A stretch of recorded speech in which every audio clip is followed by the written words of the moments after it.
What is up, everyone? In this video, I'm basically just going to show you guys how we were actually able to scale one of our clients from 10K per month. He was just running low ticket here up to $423,000 as a micro creator. Now, before we started working with this specific client, he was running everything by himself. He had no team, and we basically just came into his business. We implemented a proper team and a proper system, and that is basically what I'm just going to break down in this video. I'm going to show you guys the full scalable system that we used to scale him to $423,000 cash collected. So you guys can take that and implement it into your own info, coaching, or even your clients' offers yourself. So the client was this guy named Tara Creates. As you guys can see, he was a micro creator. Right now, he has 21,000 subscribers on YouTube. But when we first launched, he had around 5 to 10K thousand subscribers on YouTube. Instagram, again, super small, 2,000 followers. So there really wasn't much to leverage here. So yeah, before we get into it, if you guys do find any value in this video at all, my Instagram will be linked in the description below. So make sure you guys go and drop me a follow. DMs are always open as well. So if you have any questions, feel free to ask. Now, the first thing is obviously the offer. The offer is always going to be the backbone of your business. I've said this like 1,000 times. Without a strong offer, you really don't have a good business or proper business at all. So when creating the offer, we used a very, very simple framework. To start off with, we obviously had to do market research to actually understand the ICP and the target audience. So this specific client had never ran a high ticket offer before, and there was no past sales data to actually go off of. So what we did was we had to do market research. We did this by running questionnaires, low ticket member interviews. So we had a low ticket community, like I said, doing around 10K per month. We interviewed a few of these low ticket members, and we just found out a few key pain points that these people had so we could leverage it in things like the marketing. We also did Instagram polls, and overall, we just understood the ICP before we could actually craft the offer. Here's a little offer equation. This is the Hormozi formula, which most people actually like to use. Dream outcome times perceived likelihood of achievement divided by time delay times effort and sacrifice equals the overall value. Now, one thing with this particular offer is the value was super, super stacked. And that is what I'm going to get into in a second. So the actual like offer framework was make 10K in profit with TikTok in 90 days, or you get your money back. So right away, you can see that we guarantee it sells and people are very, very likely to actually go ahead with this offer. In terms of the deliverables and actual value that we were providing, it was daily calls every single day with the creator. We had exclusive course content, which was personalized. We had lifetime access to the creator's course. So that's going to be completely free for when people join. It was like a low ticket course and community, which people would get lifetime access to. We also offered brand retainers, which was essentially instant money for everyone that joined the high ticket offer. 24/7 access directly to the DMs, and it was the whole offer was lifetime access as well. So as you can see, this offer was stacked as heck. Loads of value here. The perceived value and the actual value was really, really good. And because the value in this offer was really, really good, we were able to actually set it at a 4K price point. And just so you guys can see here, this is the sheet that our closers got. We have all of these different payment links, deposits, one-time PIFs, things like that.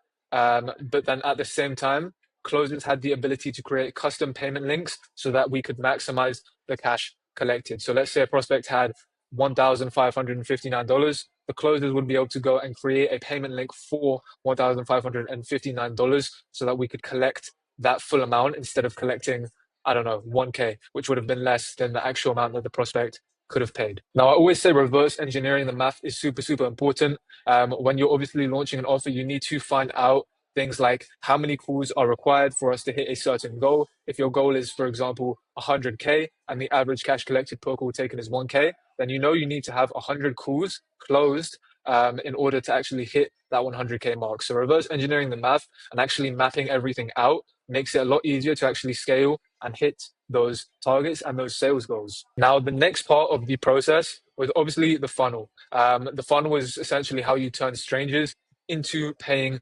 clients. Now, we've used a couple different funnels with Tara with the specific client. Initially, we launched with a webinar funnel, and then we transitioned into something more evergreen. So I'm going to break down both of those funnels for you guys. First of all, the webinar funnel, like I said, do the math. With webinars, it's super important to do the math and break it down. For example, how many webinar people do you need to have live? how many people do you need to apply, how many people do you need to close for you to actually hit the goals that you're looking for on that webinar. So we did a 14-day promotion, super, super simple, tease, hype, and we also use direct CTAs in all of the marketing. That was on Instagram and YouTube. As you guys can see here, we did video CTAs, bio and description links. On Instagram, we ran stories and short form reels with CTAs. And then in terms of marketing, we also did emails. We did email marketing. We sent out campaigns to specific segments that were likely to, engage people that have engaged in the past with different funnels and different pieces of content that this client has put out. We also did CTAs to the webinar in the emails, value dense emails, and just overall teasing and building up hype in these emails. Emails are super, super important, and people would actually be surprised how much email marketing can help, especially with this whole webinar process.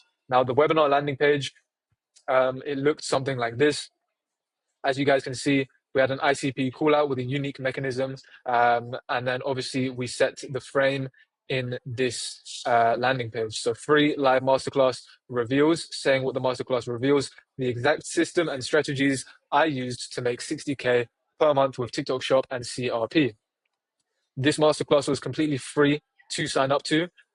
So yeah, without having any prior experience with online business or any existing followers on TikTok. So that kind of sets the frame. Obviously, secure the seat. We have the dates and the times of the live masterclass. And then obviously here, only sign up if. This way we can actually pre-qualify people that hit the landing page. We're calling out the ICP, and ultimately we're removing anyone that we don't want from this landing page, because if someone comes to this landing page and they don't fit this criteria, they're going to click off and they're not going to sign up, which is super, super important, because all of the criteria that we have listed out here are the type of people that we're looking for to get onto the webinar, because these are the type of people that will close and will ultimately give us their cash. Now, this section here also sets expectations and it builds hype. On this live masterclass, you will learn, and then it kind of gives the prospect a bit of a tease on what they can expect to learn on the masterclass, the systems that will be revealed. Another super important thing here is to hit the prospect's pain points. So if people are specifically struggling with, I don't know, maybe they don't have much time to invest into TikTok, but they really want to scale, as you can see here, with as little as a few hours a day, you can make 5 to 15K per month. So here we're relating to the ICP, we're hitting their pain points, and that way they're going to be a lot more likely to show up to the webinar, nurtured and ready to ultimately give us their money and apply at the end. And then obviously at the bottom, you have a bit of information about the actual client, who they are, why they're credible, and their whole journey and process with the business model. So yeah, that's the webinar landing page. After the webinar landing page, once they sign up, they get sent to a confirmation page. This confirmation page contains a VSL. As you can see on the actual landing page, there is no VSL. Only after they sign up, they get sent to this VSL video, which essentially just sets the frame, builds hype, sets expectations, and it also gives prospects the next steps to secure their seat in the masterclass. So as you can see here, gives the next steps. Also, in terms of terminology, we like to use the word masterclass instead of webinar. It just sounds better. It sounds a lot less salesy when you say masterclass. So as you can see here, the steps: step 2, save your private link to join the free class at 3 p.m.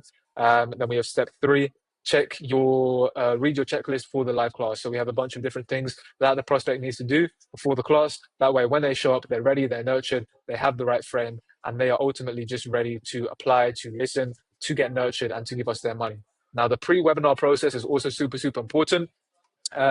We ran various different things to keep people nurtured and engaged, because there's typically a 7 to 14 day time period that people have to wait between from when they sign up and to when the actual live masterclass is. And in those 7 to 14 days, you need to keep people nurtured, you need to keep people engaged, you need to keep people hyped up.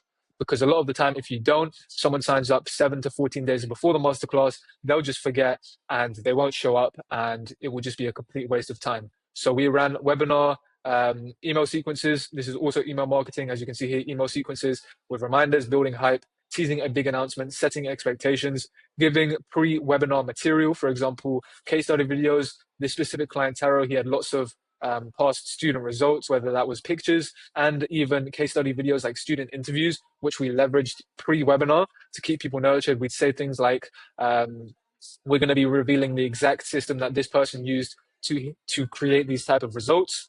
And then obviously, as you can see, prospects got sent hammer them reminder email sequences before the webinar.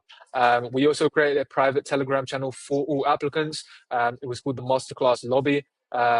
Telegram channels are pretty straightforward to create, but ultimately they just help a lot with nurturing, with indoctrinating people. As you can see here, we used reminders, we built hype, we teased a big announcement, and we also did daily indoctrination, which is super, super important. And then on top of that, engagement. So we do announcements every single day. We do polls and things like that, which would ultimately keep the audience ready, warm, and nurtured for the webinar. So after all of this nurturing was done, these emails were sent out, and the prospects had joined the free Telegram channel. We went and we ran the live masterclass or the live webinar, right? In the live webinar, we had a very specific framework that we got our client to follow. It was like a general introduction where we set the frame, explaining a bit about yourself, your story, and why you're credible. This is important because your ICP needs to relate to you with your story, and they need to be able to trust you with your credibility, your results, and things like that. After that, we also showed some of the client's results and student results to prove that it wasn't just luck, and the strategy and the system that they teach actually is applicable to lots of different people, and it wasn't just a one-off type of thing. Then after that, we transitioned into the actual value. This is the main nurturing part of the masterclass. And then after that, we finished the value section, moved into the pitch.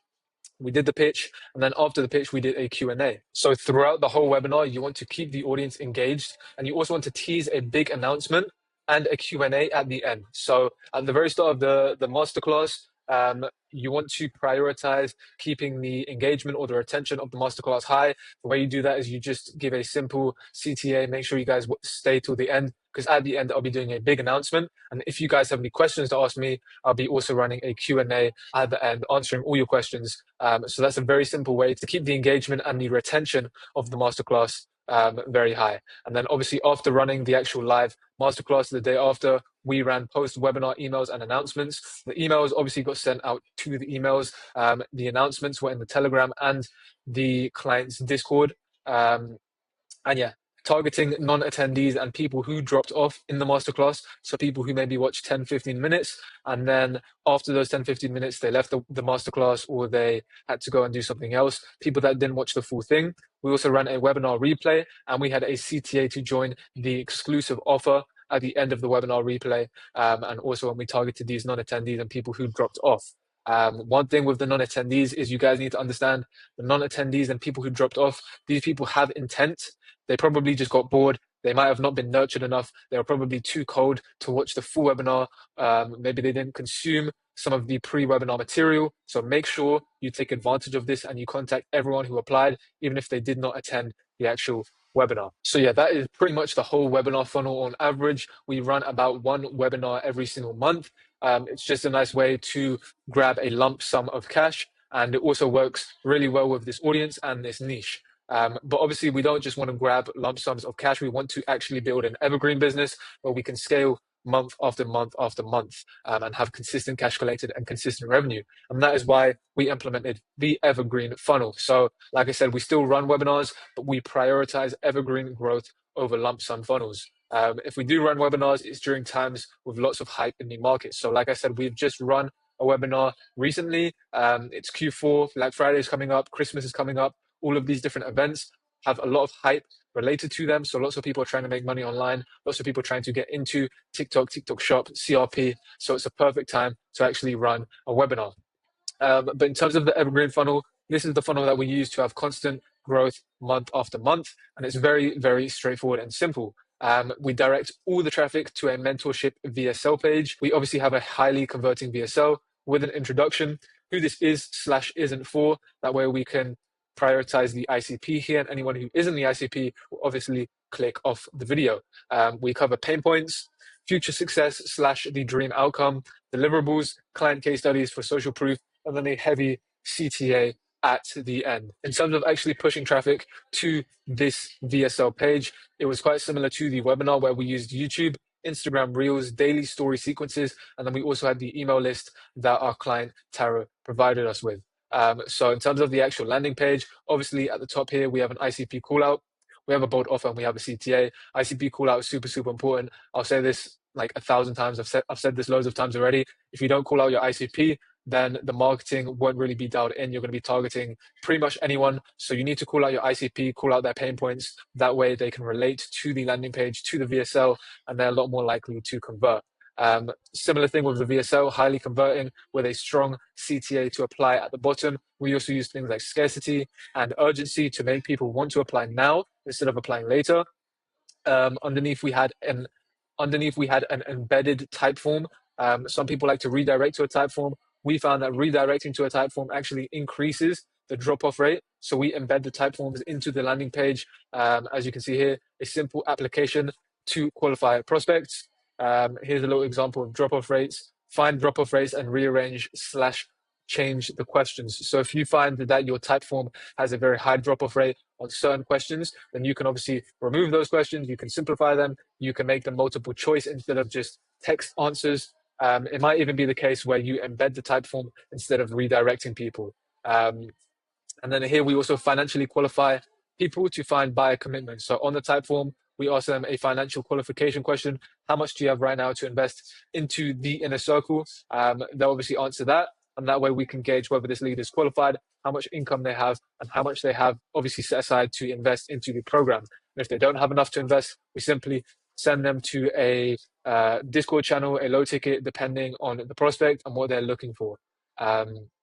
So after this application process, underneath, as you guys can see, there are lots of different case study videos and student results, ultimately just to build up social proof and credibility, hella testimonials and case studies to show social proof. So obviously this is super, super important. If you don't have results, it's going to be a lot harder because people are going to be super, super skeptical and they don't know if what you're doing actually works. Having these results here helps a lot, builds confidence, builds buyer confidence, and ultimately just helps to nurture the prospect a lot more. So Taro actually had 2 separate YouTube channels. He has his main channel, which is more top of funnel content, and middle of funnel, higher quality content. More editing and thumbnails, as you guys can see here. How to do TikTok shop affiliate with no product in hand. How to do faceless TikTok from any country. Good thumbnails. These videos are edited and they typically pull more views. So this channel has more subscribers as well. And then he has a second YouTube channel, which is more middle of funnel and bottom of funnel, raw value-based content. As you can see, just typical Miro boards like this video here, just giving lots of value to the audience, pulls good views, but the type of people that view the video will be different because obviously there's no editing, it's not highly stimulating. So it actually can attract better prospects, but it ultimately just depends. So 2 channels, both pushing traffic to this evergreen funnel. Main traffic source was YouTube. And as you can see here, the way we directed traffic to the VSL, the evergreen funnel, on his YouTube was a description CTA and a link in bio. Super, super simple. We also, scripted out video CTAs, when to do the CTAs in the videos at the start, the middle, the end, things like that, which help a lot because obviously at the end of the video, there won't be as many people watching. So you're obviously going to get less leads if you CTA at the end, whereas if you CTA at the start. So that is basically the whole funnel process. We covered the VSL evergreen funnel and we also covered the webinar funnel. These are the 2 funnels that we have ran for Taro to collect that $425,000+ whilst working with him. So ultimately the next step is the back-end process and the back-end systems. The back-end is super, super complicated and super, super in-depth. So I'm not going to cover everything. I'm just going to go over service level information. If I did cover everything, I'd probably be sitting here for like the next 2 hours. So I'm just going to go over some service level information, which I think can help you guys. So internal lead notifications, this is super, super important. You want to make sure that every single time a prospect applies to the type form, submits the application, it depends whether you have a partial submit point or not, but every single time someone applies to the type form, you want to create a Discord or a Slack notification for your setters. Here, we run it all through Discord. And the reason is because if setters get a notification for new leads coming in, then the chances are they're going to be able to respond and actually contact those leads a lot quicker. So as you guys can see here, responding within 1 minute shows a 391% increase in sales conversions. This is super, super important. We've tested this out ourselves. If you wait a day, 2 days, 3 days to contact a lead, that lead might forget, that lead might go cold, and they ultimately have a lot less chance of converting. Whereas if you convert or you contact a lead within a few minutes or an hour, the chances of that lead converting, booking in a call with the team is a lot higher. So internal notifications linked to the Typeform ensures speed to lead. Setters get notified for new applicants, and setters must reach out within 5 minutes. Otherwise, leads will get siphoned. That's something that we train our setters on daily. Speed to lead, making sure they reach out within 5 minutes. Super, super important. That's like a rule that we have in our business and our agency. Um, and yeah, this is all linked to the GH show. So all applicants come through on Go High Level. If you guys don't know what Go High Level is, it's just a CRM where the whole sales process is then managed. So setters have a specific framework to qualify and book leads. And then obviously there's pipeline management, which ensures that everything is tracked. Making sure everything is tracked, again, super important. You want to make sure you have all the data required, the close rate, the show rate, the cash collected per call taken, things like that, so that you can actually see where the bottlenecks of the business are. Because if you don't know what the data is and you can't see where the bottlenecks are, then you won't know what to change, what to tweak, and what to iterate within the offer. Here's a little example. We have obviously call notes here. Setters write call notes for each booked prospect. Closers can then look at these call notes before their call to just get a better idea of the prospect that they're going to hop on the call with, so that when they hop on the call, they can actually show up to the call ready and a lot more likely to close. And then obviously we have here pipeline management. Setters move all prospects through the pipeline accordingly. That way, no leads can slip through the cracks. This is super, super important. Making sure your team, your setters, your closers manage your pipelines properly, because if they're not being managed properly, then leads can be slipping through the cracks and you can ultimately be leaving lots of cash on the table. This is something that lots of people neglect, but when you dial it in, what you find is you collect a lot more cash and the whole sales process is a lot more dialed in. So other than that, we also run email sequences on the back end. We run manual and automatic email sequences. So yeah, automated email welcome sequences. After application, they get instantly added to an email sequence on ConvertKit. This is a 7-day welcome sequence. And then after this 7-day welcome sequence, they receive emails via our newsletter on Monday, Wednesday, and Friday. These are all value dense emails followed by a CTA, whether that's to the mentorship application, to a specific YouTube video that is designed to nurture people. There are lots of different CTAs that you can do. So here's the automation that we run on Zapier. Pretty simple. Typeform to Kit, add subscriber to a sequence. And then here's a little example of the emails that we actually run. Yo, it's Taro. Kind of just setting the frame here, introducing my name's Taro. I went from X to obviously finding a business model that changed your life. You want to actually talk about the client's past here. So we went and said, I went from being a Fortnite kid, editing videos for influencers and being stuck in college. That way we can actually relate to a specific demographic, a specific ICP. And then here we obviously set the frame. I send 3 emails a week, Monday, Wednesday, and Friday. These emails are why I tell stories, drop hidden gems, and give you early access to opportunities. So again, setting the frame in the first email of the welcome sequence is super, super important. Other than that, the welcome sequence ultimately just keeps prospects nurtured and warm. It pre-handles objections and it destroys limiting beliefs. It also relates to the ICP. This is for the newsletter as well. Newsletter emails super, super important, because even after the welcome sequence, people are still getting nurtured and they still can convert from those emails. Now, other than that, we're also running GHL reminders and automations. This ultimately just improves the show rate and sets call expectations. 2 very, very important things. And these are also two mistakes that people make very, very frequently. Either their show rate is very, very bad, or they're not setting call expectations good, which ultimately leads to the closing rate being low, and ultimately just lots of problems in the sales process. So as you can see here, we've got GHL reminders and automations, which get sent out to prospects before their call in certain cadences to make sure that prospects are well nurtured and ready to actually hop on that call. So after the back end process, like I said, this was literally just service level stuff. But other than that, we also have a pre-call process. So after somebody books in a call, we take them through this pre-call process. The pre-call process is basically where we just nurture prospects before their call, set expectations, and make sure that the whole frame is set correctly. So like I say here, the pre-call process is the difference between prospects showing up to the call uneducated and cold, or ready to literally just hand you their cash. If the pre-call process is good, prospects will hop on the call ready to just pay you. They won't have any objections. They won't have any questions, because all of their questions would have been answered in the pre-call assets, and they'll just be ready to hand you their cash, like I say here. So if you dial this in very good, then you're going to get a super, super good close rate, and your whole sales team is going to be super happy because prospects are just going to be giving you guys cash. So pretty cool assets. Make a pretty cool page. So you want to make sure prospects show up to the call. You want to make sure that they show up nurtured. You want to reaffirm their decision and set expectations. You also want to break down all limiting beliefs and pre-handle any objections. So setting expectations, nurturing the prospects, setting the frame, and it also increases the show rate. We create a specific video tailored to the specific offer where the creator, where the client, in this case, Taro, just breaks down expectations for the call. Make sure you show up at X time, ready, you have a notepad and pen, you're not eating, you're focused, make sure you've watched the assets that my team sends you, certain things like that, just to make sure that the prospect shows up in the right frame. We also run pre-call emails. So these emails obviously nurture prospects and they make sure that prospects watch all of the pre-call videos. When a prospect books in a call, they are essentially giving you permission to hammer them.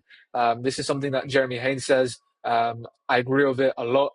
The hammer them sequence, essentially sending them 5 to 10 emails before their call. So just hammering them with emails, with reminders, with value before their call to make sure that they are nurtured, to make sure that they show up ready, and to make sure that they show up ready to just give you their money.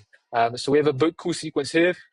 As you can see, we have a few different emails with different cadences, ultimately here to just nurture prospects, pre-handle objections, destroy limiting beliefs, and things of that sort. So that is the pre-call process that we run for this offer. And then obviously when they hop on the call, there's a whole sales process that needs to take place. So the next step is obviously the sales. So number one thing with all sales is only hire A-star talent. Bad talent will kill your business. Simple. So many people nowadays, they'll hire a B minus closer. They'll hire someone that's new to setting. And it's nice because, you want to give them a chance. But the truth is, these people, they're going to leave lots of cash on the table for you, and they're not going to allow you to scale your business to the levels that you want it to. So only hire A-star talent, hire people who have initiative, who are ready to work hard, and that way you can maximize cash getting collected. So the way that our sales team kind of works is we have one setting and one closing manager. And for this specific offer, we had one setter and one closer underneath the setting and closing manager. So overall, the setting and closing managers, they oversee all of the closers and the setters. They review calls, they do team meetings and trainings, they ensure KPIs are getting hit, and they ensure everything is tracked. Super, super important, all of these things, daily team meetings and trainings to make sure that the team chemistry and alignment is there, reviewing calls so we can constantly improve and become better. You never want to become stagnant, and you never want to stop improving and growing as a team and as a business. KPIs, pretty straightforward stuff, making sure everything is tracked so you can have that data and you can find out where the business's bottlenecks actually are. So the actual sales team, we keep the team very lean on this offer. Like I said here, we have one setter and one closer. That's because this was a micro creator. So it's not like there was crazy lead flow, but we kept the team lean and our team with A-star talent so we could still maximize conversions and maximize cash getting collected. Super important things are team culture, team chemistry, motivating the team, running incentives, leaderboards, and having A-star players, like I mentioned. As you guys can see here, we ran heavy incentives for our teams. If we hit certain levels of cash collected, they get 500, 700, 1K bonuses. Team calls to ensure alignment literally ran every single day. I colored out their faces because I don't want to be leaking the sales team. But these calls were literally ran every single day. So everyone knew what they had to do. They knew their part. And that way there was no confusion and there was 100% clarity within the team. As you can see here, we had voice channels within our Discord. We actually run our own sales team Discords where we have a lounge, setting mocks, closing mocks, and a manager's channel. All of these channels obviously help to increase alignment. The setting and closing mocks help to improve the sales team, lounge for just general team calls, and then managers obviously making sure that the managers are staying dialed in and on top of everything. So the general sales process that we used was setters dialing and booking calls with speed to lead, like I mentioned, dialing prospects within 5 minutes, setters confirming calls with the prospects via SMS, sending the pre-call assets, setters and closers maintaining communication to ensure prospects show up and are nurtured. A lot of the time you have setters and closers who kind of aren't communicating, and it's like, what's the point in that? You guys are supposed to be a team. So making sure that your team is actually a team, which also links back to these daily team calls. So your setters and closers actually know each other and they can communicate clearly and effectively. You then obviously have the live call and then the end of call form and tracking. End of call form and tracking, like I said before, super, super important. We need that data. If we don't have that data, we can't see where the bottlenecks in the business are. We can't see where we need to improve. We can't see how we need to change things in order to actually scale. Here's a little example of the end of call form. As you can see, offer made, call outcome, cash collected, revenue, call notes. Then we have closer and setter names, generally just to get an idea of closing rates and what the closing rate of specific closes are.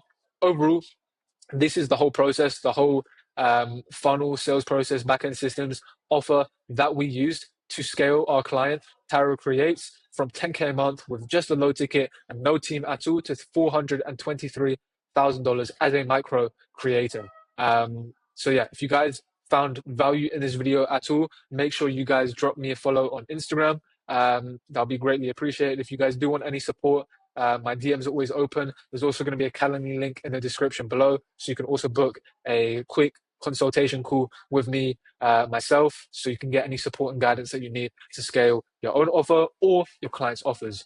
Other than that, I hope you guys have a beautiful day, and I'll catch you guys very soon.